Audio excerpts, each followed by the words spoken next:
What's up guys, it's me Jeremy. Patch 5.16 was one of the biggest patches League of Legends has ever seen, and amongst all of the crazy changes, there's a lot of indirect changes that take place that aren't so obvious when first looking at the notes.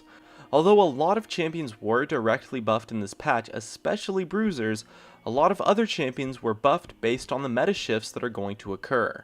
Let's get started. The first group of champions who received an indirect buff are the AD Assassins and Duelists. With the armor items being nerfed across the board as well as the new Hydra, AD Assassins can be a bit tankier but end up doing just about the same amount of damage overall due to the armor item nerfs. And since these assassins are not reliant on crit damage, the randomness change doesn't really hurt them at all either. These assassins are going to have a lot more kill pressure, as I think we will see them evolve into somewhat of a hyper-mobile bruiser playstyle that is going to be really hard to kite out and outplay due to the added tankiness those assassins will now have. The next group of champions that gets kind of a hidden buff is utility mages, specifically utility mages that do well against assassins. Think champions like Lulu and Orianna and some other picks as well. These mages do really well versus assassins, but more importantly they do a really good job of shutting down bruisers.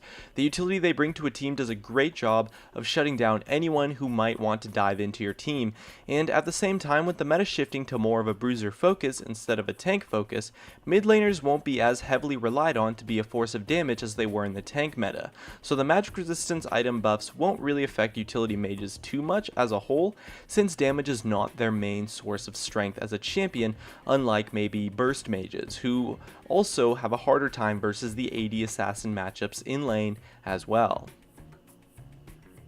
In addition, another group of champions who got buffed is AD carries who do not rely on critical strikes. Kalista especially, as well as Corki and Ezreal come to mind, and in general we might just see some critless builds become meta entirely.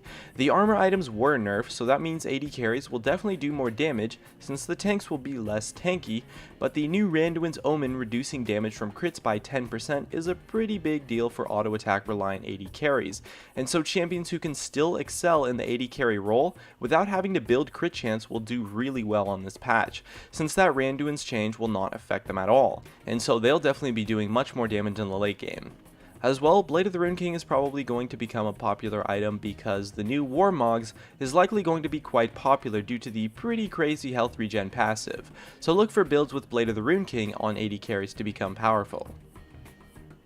And the last champion I could come up with that will very likely receive an indirect buff is Soraka.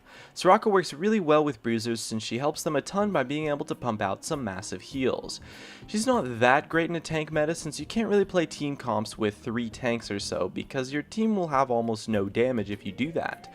But with the huge buffs to bruisers, we will definitely see teams with 2 to 3 or sometimes even more bruisers with Mordekaiser, and Soraka is a great pick for team fighting with those comps since she helps the bruisers carry really hard by being an effective and reliable healer, allowing them to run amok and be a huge raid boss to take on the enemy team. So what do you think got an indirect buff in this new patch? Let me know in the comments below, and thanks for watching.